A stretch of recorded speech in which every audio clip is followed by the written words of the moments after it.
ya olwaleero nina bambawayo ku prayer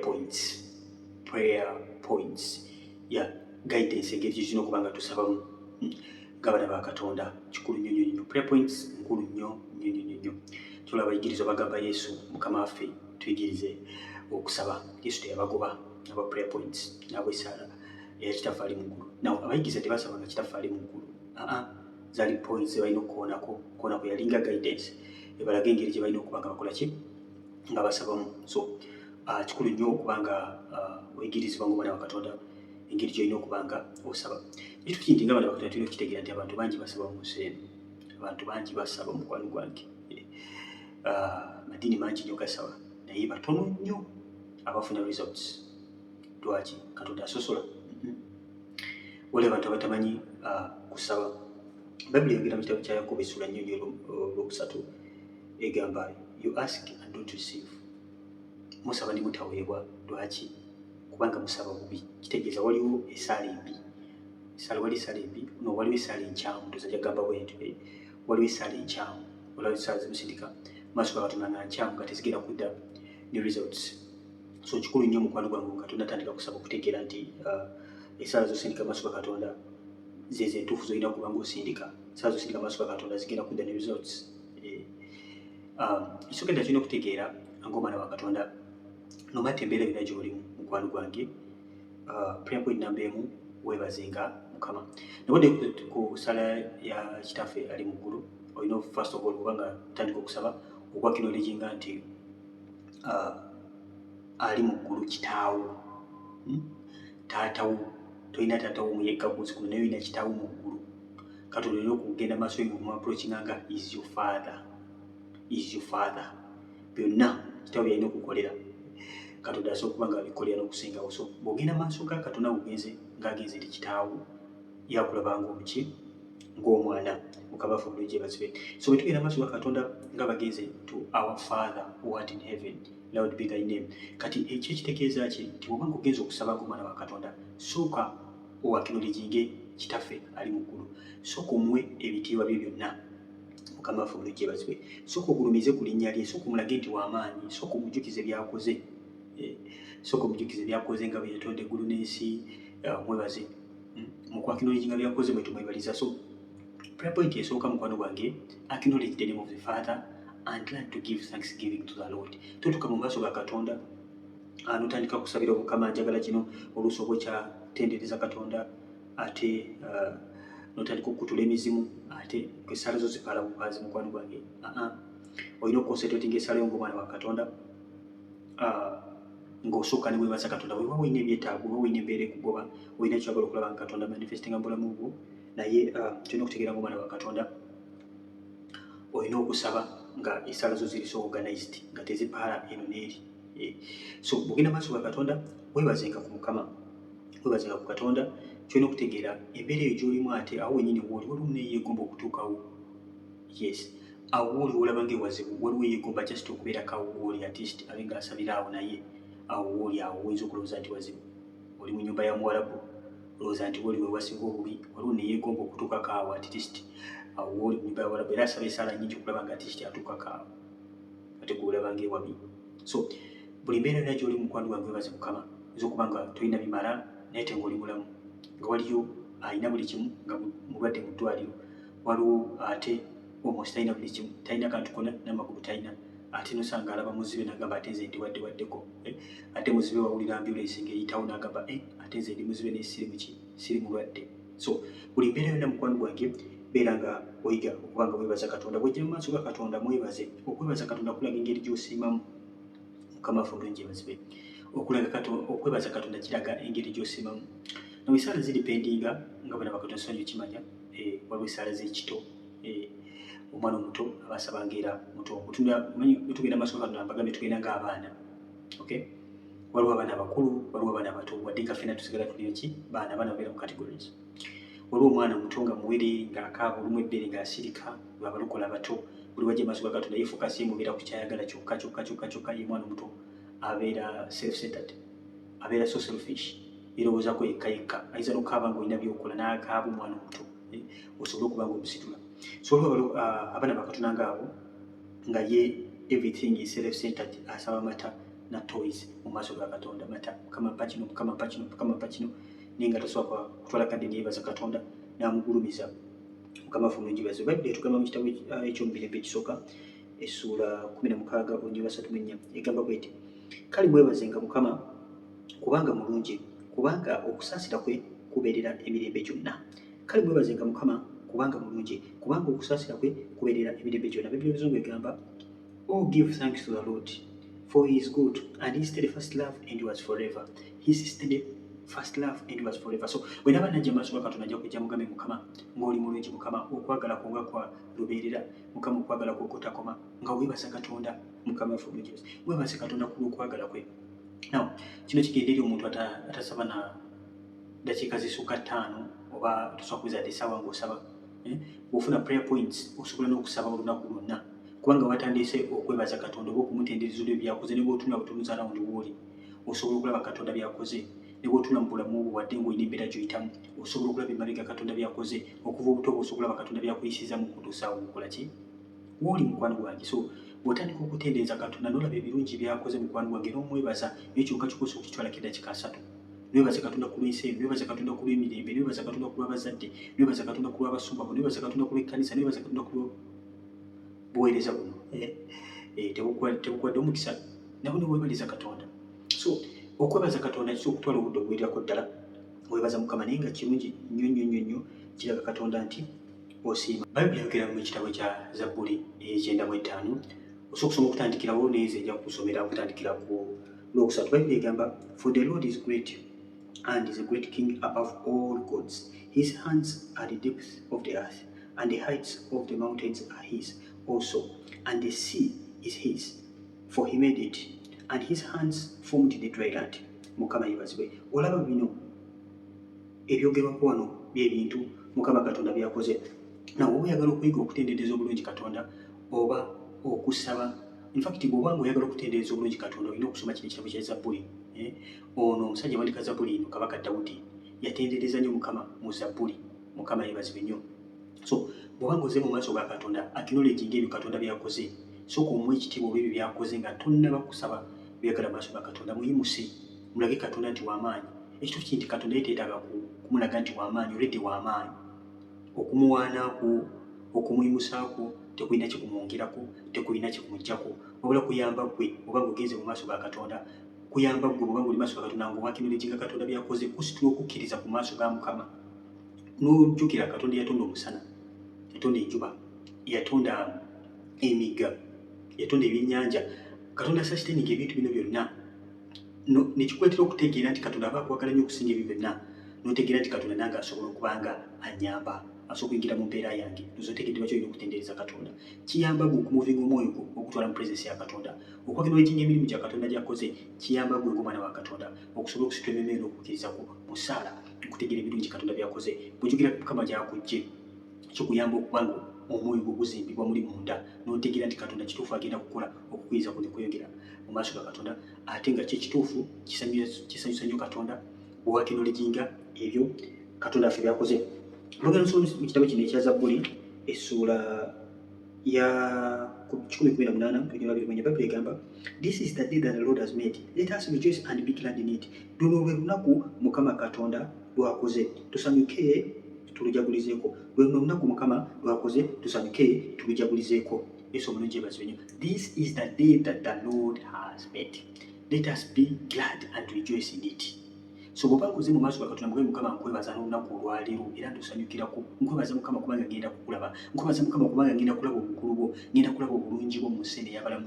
Bw'oba osaba mu maaso ga Katonda fuba okulaba ng'okozesa nnyo ebyawandiikibwa. Zabbuli n'ekuwa ebyawandiikibwa bingi nnyo by'osobola okukozesa. Non necessarily tulina okukootinga kino kisangibwa no, osobola okusaba mu byawandiikibwa naye nga tobikootinze na kubikootinga kino nti okusinza bweyogera mu Zabbuli bweti ne bweti no. Osobola okugamba Mukama nkwebaza kubanga lwe lunaku lw'okoze, ngenda kulusanyukiramu Mukama, ogenda kukolamu ebikulu n'ebyamaanyi. Mukama affe omulungi yebazibwe. Yongera okikulaga kikulu nnyo okubanga osoma Bayibuli, kubanga oba Bayibuli ekuli mu mutwe kyangu nnyo okutendereza Katonda. So bw'obanga ose maaso ga Katonda as prayer point number 1 mu acknowledging nga kitaawo. Ekyokubiri jangu ng'ogyeko ekyokujja ng'omwana maaso ga Katonda acknowledging ebirungi Katonda byakoze byakoledde. ebirungi Katonda byakoze osuubira mu Uganda ne Mukama tukwebaza olw'emirembe isi ngenda maaso n'emwebaza Katonda kuba tewali lutalo ekyo nakyo kyebaliza Katonda agamba that waliwo emirembe kwebaza Mukama kubanga nsobola okusinza kwebaza Mukama kulw'obulokozi buno obwajja nandibaddewo Mukama singa siggwe Mukama webazibwe n'oyogera ku mwana we Yesu nkwebaza Mukama kulw'omulokozi wo nkwebaza kubanga wamusindika nkwebaza Mukama kulw'obulokozi kubanga singa si bulokozi nandigenze mu Geyeena onoogenda ku Yesu n'ogamba Yesu nkwebaza olw'okukkiriza okujja kubanga Yesu yasindikibwa willingly he came to save us wewe yasindikibwa naye yakkiriza okubanga ajja okubanga akola ki okubanga atukola mukwano gwange tebamusindika ku mpaka n'ogamba Yesu nkwebaza olw'okunfiirira nkwebaza olw'okuyiwa omusaayi nkwebaza okwerinduwalinga buli kintu kyonna ku lwange Yesu buli kimu kyonna kyeyitamu ekiyita mu bululu mungamba nkwebaza olw'ekigambo kyo kyewasomesa ng'okikuno ku nsi ku lwange so ebyokwebaza Katonda byo bingi nnyo nnyo so okumalawo essaawa nnyambaga weebaza Mukama so weebaze Mukama era asanyuka mu maaso ga Katonda ng'ozze from your heart kijja kuyamba nnyo okusitula emmeeme eyo n'okuyamba okubanga ekikutwala mu presence ya Katonda. Now prayer point number 2 iko okusabira mu kwagala kwa Katonda. Iko okusabira mu ki? Mu kwagala kwa Katonda. Essala z'oleeta maaso ga Katonda ffe okulaba ng'ozaalayinga n'ekyo Katonda ky'ayagala. So kwonoonye Katonda ayagala kiko ekyo ky'ogenda okubanga okola ki? Osabira. Tomala gajjaguze maaso ga Katonda. Yes. So kwonoonye Katonda kyakola ki ky'ayagala. Omanyi Yesu yagamba nti ky'ayagala kikolebwe ku nsi tuddayo ku ssala ya Mukama waffe. Ky'ayagala kikolebwe mu nsi nga bikolebwa awa mu ggulu kitegeeza okwagala kwa Katonda. Kwayagala kwe kulina okubanga kukola ki? Kukolebwa. So essala yonna gy'osaba nga teri mu kwagala kwa Katonda mukwano gwange sirowooza nti egenda kubanga ekola nnyo. Bibuli mu kitabo kya Yakobo essuula 4 olunyiriri olwokusatu. Bibuli egamba musaba ne mutaweebwa kubanga musaba bubi mulyoke mubikozese okwegomba kwammwe. Musaba ne mutaweebwa kubanga mukola ki? Musaba bubi mulyoke mubikozese okwegomba kwammwe. Kitegeeza mukwano gwange bw'obanga gw'osaba ngwenga gwe maaso ga Katonda praying selfish prayers chances zinene okubanga togenda funa results mu maaso ga Katonda. Kitegeeza olina okusabira mu kwagala kwa Katonda. Okay? Bw'oba osaba breakthrough mu byenfuna mugambe Mukama Katonda nja sponsoringa emirimu gyo. Olaba oba osabira mu kwagala kwa Katonda kubanga n'ebintu bya Katonda byetaaga finance. Naye nga bw'oba osaba just gwenga ng'omuntu nti kino kyenjagala kyenjagala those are selfish prayers. Mikisa mingi nnyo okubanga togenda kukola ki? Kusobola kuyitawo. So buli kyosaba kyonna sabira mu kwagala kwa Katonda. Ekyo kikulu nnyo. Prayer point nkulu nnyo mukwano gw'oginootinga tulaba kutandika kusaba. Mukoole Mukama, mugabe Mukama Katonda jangu mu bulamu bwange tonganya kukola kwagala kwange nze nga nze ne jangu mu bulamu bwange jangu nga idinge jangu nkulembere Mukama. Zabbuli essula 23 kutandikira Bible egamba Mukama ye musumba wange nange sikole ki seetaagenga. Omusumba akola ki? Omusumba alunda ndiga. Kati obwanga oli ndiga nga Mukama ye musumba we yakulunda manya mukwano gwange yasobola okukulembera. Bible egamba akola ki? Nungamya mu ddundiro ly'omuddo omuto. Mukama ye musumba wange seetaagenga akola atya? Anungamya muddu angalamiza mu ddundiro ly'omuddo omuto. Kitegeeza yagenda n'okutwala kuki? Ku muddo. So Mukama ye banga musumba wo teweetaagenga yagenda okutwala mu ddundiro ly'omuddo omuto. Bwe Mukama Katonda jangu nkulembere jangu ntwale mu kwagala kwo. Jangu ntwale mu kwagala kwo tonganya kutambula kwekulembera nze nga nze ebirowoozo byange binnimba amagezi gange gannimba nyinza okukola okusalawo okufu. So obanga osabira mu kwagala kwa Katonda ogamba Mukama Katonda ajje abe nga akola okwagala kwe. Ogambe Mukama Katonda jangu okwagala kwo kujjule mu bulamu bwange nsobole okukola okwagala kwo kw'oyagala. Ogamba Mukama Katonda nze okusalawo kwange kubi neetaaga decisions eziva gy'oli jangu nkulembere gwe musumba wange Mukama seetaagenga saagala kwekulembera. Ojja kulaba nga Mukama Katonda ajja kujja kubanga akola ki? Akulungamye. Kubanga mukwano gwe toyise Katonda mu bulamu bwo tagenda kujja our God is a gentleman tafoosinga muntu yenna yatuwa kibayita free will. Yagamba ntadde omukisa n'ekikoli mu bulamu bwirondere ko natuwa amagezi nondo obulamu. Yagamba ntadde obulamu neki omukisa n'ekikoli mu bulamu n'okufa bina biri mu maaso go gwekola ki weerondereko. So Katonda ffe tafoosinga muntu yenna akuwa bwi magezi akuwa bwi direction bw'obanga ozze okolagana wamu naye. So Mukama mugambe gwe musumba wange seetaagenga jangu okole ki? Jangu nnungamye mu ddundiro jangu ntwale ondaga omuddo omuto jangu ntwale ku nsuula ez'amazzi ag'obulamu jangu nnungamye. Mukama waffe omulungi yeebazibwe. Now prayer point number 3 kwata ebyokweraliikira byo bikwase Mukama. Omuyisa kugaidinga kati ebyokweraliikira byonna bikwase Katonda. Bible egamba cast all your burdens to the Lord because he cares for you. Era Yesu yogera mu Mateyo 11:28 agamba come to me all who are weary and burdened and I will give you rest. Mujije ndi mwena bakoyi nange nakola ki nabawumuza. Mukama Katonda kuwagamba nti mujije ndi mwena bakoyi nange nabawumuza. Mukama Kabaka Katonda tata neta kukuwumuzibwa. Mukama bino ebinkoyeza. Abamugenda maaso ga Katonda nga mulinga ba abenkana naye mulinga ba equal. Kugamba ndo bango linga ateetaaga buyambi. Yes, kitegeeza bw'obanga okozesa authority as a believer ogikozesa outside God. Kwa maaso ga Katonda authority yo tekola, tolina kyogenda kulagira Katonda. Mu maaso ga Katonda ogendayo ng'omwana, togenda bakitaawo kumuwa biragiro, togenda mu instruction yonna. Olina okuba ng'olungamizibwa kitaawo ali mu ggulu okusobola okumanifestinga okwagala kwe ku nsi. Okay? Obuyinza bubukozesa ku mizimu n'ebitonde ebirala byonna naye si ku Katonda. Abamu bagenda maaso ga Katonda nga baboggola buboggozi. Mukama yeebazibwe. Nze kale ekyange kino muggulu tolina kyosikayo. Okay? Byosikayo bisika ku sitaani. Nsikayo omusajja wange muggulu tolina kyosikayo. Byosika obisika ku sitaani ebiwamba muggulu you provided for bakuwa buwi. Tosikayo kintu kyonna muggulu ku mpaka. Kati abali kulaba mune muggulu no basikayo ebintu busisi. Sikayo empeta yange muggulu sikayo kwana gwange. Bwogenda maaso ga Katonda ng'olina kyosaba you just request. Bible egamba make your requests known to God. Sikayo ebyo muggulu no. Byetusika bagambe tubisika ku mubbi. Sitaani yaje okuba okuta n'okuzikiza byabba byosika ku sitaani. Si buli kintu kyo kyonna mukwano gwange nti kyakwatibwa sitaani. Waliwo ebintu ebimu nga muggulu tebinaba kuteebwa, tebinaba kulerizingibwa eri obulamu bwo. Togenda kubisika ku sitaani nga tebinaba kulerizingibwa. Dawudi bwe yagenda maaso ga Katonda n'asaba essaala ze zaakwatibwa ng'ali mu kusaba n'okusiiba okumala ennaku 21. Okay? Malayika yali aleeta obubaka bwe yakwatibwa for 21 days. Bwe yayongera n'asaba Mukama Katonda n'asindika malayika omulanyi w'entalo we tuyita Michael yake angel. Okay? N'aba nga alwana nga bugeri asobola okuba ng'aleeta amawulire eri Danyeri. Amawulire gamutukako ku nnaku olusembayo. Muggulu tetulina kitusikayo by force. Spiritual warfare kwatagana byo ebibi. We don't race against flesh and blood, but against what? Powers, principalities, forces. Okay? So our Jesus who is above every power, every force and every principality agenda twambaza amaanyi okubanga tuwabula naye ebikweraliikiriza bikwase Mukama.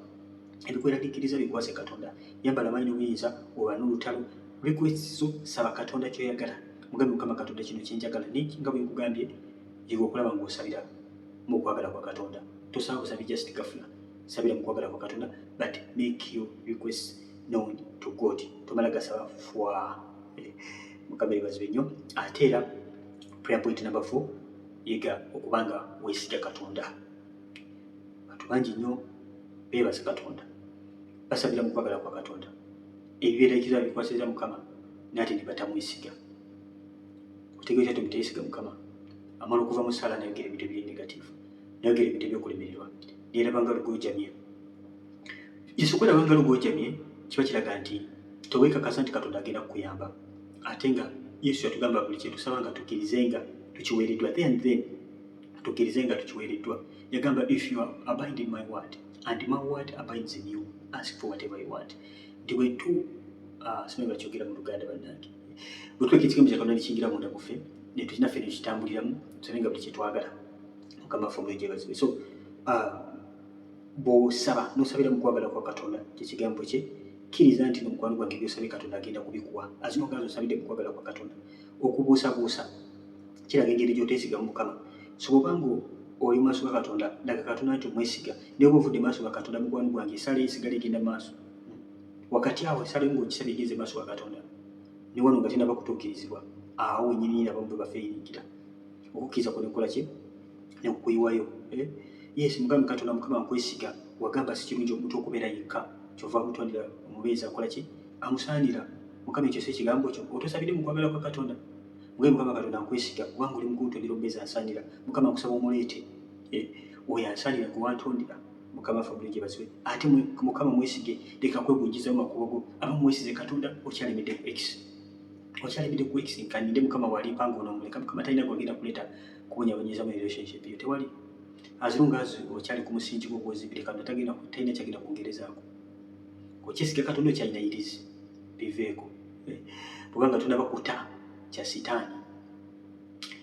suubira okubanga togenda kulisiivinga kintu kyonna. Katonda olina okubanga omwesiga, olina okubanga weesiga ekigambo kye. Bayibuli nga begera Bebulaniya 4:12 ekigambo kya Katonda kiramu ate era kiki kikoze. Mukama Katonda nkwesiga, nesiga ekigambo kyo kubanga wagamba olabira ekigambo kyo okukituukiriza.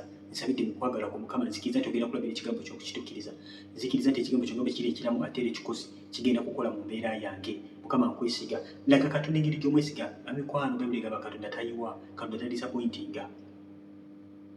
Katonda takola ki? Tayiwa, tadisappointinga. So kati mukwano gwange kubanga Katonda tadisappointinga, ekigambo kye sure ekiramu ate era ekikoze kigenda kukola mu bulamu bwo.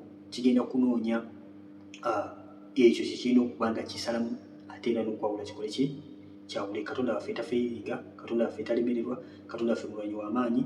Mukwano gwange yiga okumwesiga. Nga Bayibuli etugamba nti cast all your burdens to the Lord because he cares for you. Mukama Katonda afaayo obulamu bwo era gamba emigugu gyo gireete okimukwase kubanga ye talemererwa. Cast all your burdens to the Lord because he cares for you. Come to me all who are weary and I will give you rest. Come to me who are weary and burdened and I will give you rest. Yesu ng'ayogera eri abaana b'ensikiriza ati ayogera nawe olunaku olwaleero. Olina ebikweraliikiriza bikwase Yesu mukwano gwange.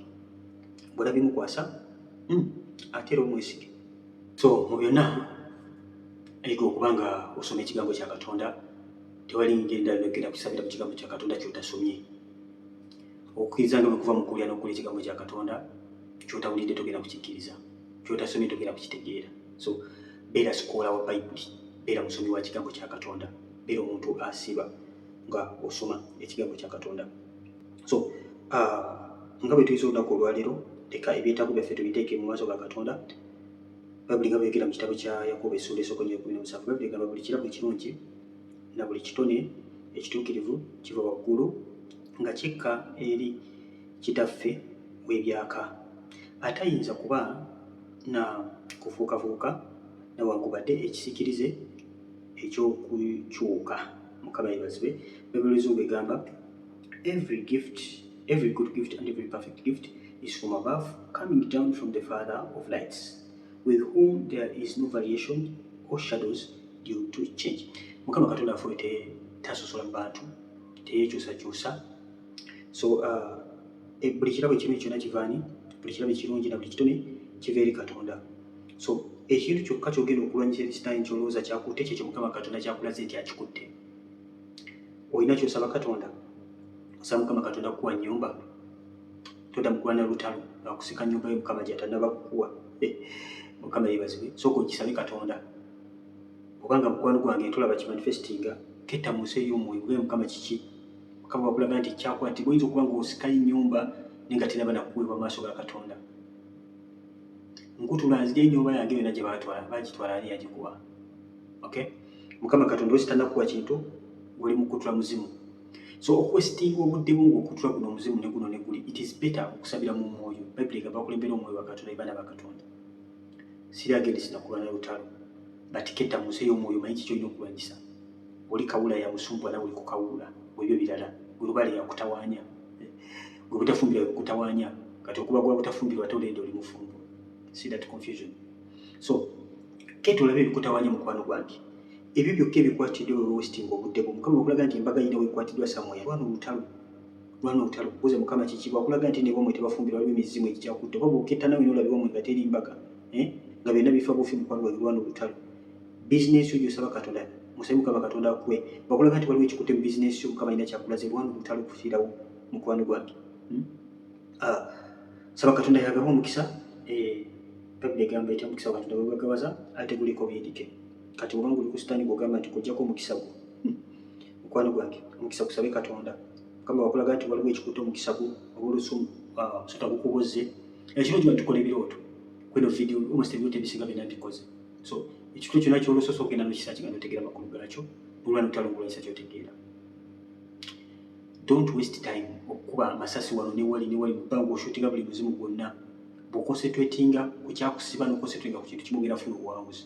Niba okuba esasi limu wano n'okubiri wabiri okuba minsi n'okuba n'okubawa era kwesitinga obudde bungi. Tusabire mu mwoyo, twebuuze ku Katonda, tusobole okutambulira mu kwagala kwa Katonda, tukulembere omwoyo omutukuvu, bwetyo tugenda okuba nga tuwangula. Entalo zaffe tuzifokasinge we zeetaagisiza okuba na bwe tuba tulwanira, kitaawo okusaba Katonda tukisabe Mukama kubanga tulabye nti ebirabo ebirungi n'ebitone ebirungi biva eri Mukama mukama waffe bulijjo yeebazibwe. So ennyiri zonna zenjogedde ojja kuziwandiika ogenda ozesomere mpola mpola. Nnyiri nnyingi nnyo lwakuba saagala vidiyo wanvu ennyo, naye nga mukwano gwange bingi nnyo, almost buli prayer point gye nkonyeeko bingi nnyo bye tuyinza okuba nga tutunuulira okusinziira ku byawandiikibwa. Naye nga abaana ba Katonda azizo prayer points zenjagadde okukola ku lunaku olwaleero, nga n'ekisembayo esaala yo beera ng'ogirwapinga n'okwebaza Katonda. Finally ng'omaliriza esaala yo girwapinge n'okwebaza Katonda. Okay? Oba ng'ogenda kulwana olutalo spiritual warfare, kugambye focusinga ku ekyo Katonda kyakubikkulira, kyakulaga ekikutte, oba bwe kyomapinze nti kino kyekikutte ewaffe. Tomalaga kuba masasi eno n'eno n'eri. Concentrating esaala zo ng'omwana wa Katonda. Okay? Bw'obeera n'ekitangaala bwe nkuba tooki bwe nti raise tooki oba ekitangaala kiba nga kigenda eno n'eri, tekisobola kumpaliza, tekisobola kulaba. Naye bwe focusinga ekitangaala bwe nti, bwe focusinga balubu eyo bwe nti, maaso okulaba kye njagala, bwe ngikubye bwe nti wennyini. So mukwano gwange focusinga ekitangaala kyo ekiva eri Katonda, focusinga amaanyi ga Katonda, focusinga omuliro gwo, focusinga fire oyo w'alina okulaga ogenda kufuna results mu bulamu bwo. Temwerabira okwebaza Katonda ng'otandika, temwerabira okwebaza Katonda ng'omaliza esaala. Once again, it's getting Brother Steven, ino bakiyita Chosen Generation. Mukama bw'omukisa, bw'oba oli mpya, subscribe ku ino channel mpya n'eno channel gyetaaga. Subscribe okone kade, ojja kuba ng'oyiga bingi, ojja kufuna video mangu nnyo ddala nga nakagitekayo bweti. Nuko tukamberekereze, bwangu olina ekintu kyonna ky'oyagala okumanya, nkoze ebyotegeerako ddala, genda mu YouTube channel, teekamu kyonna ky'oyagala okumanya. Okuloota so kitegeeza ki? Ojja kuba ng'okiraba. Video zange zonna nteekako akafaananyi kange, osobola okwidentifyingira video zange zonna ze nkoze. Ariko no mbeere bulungi mweraba.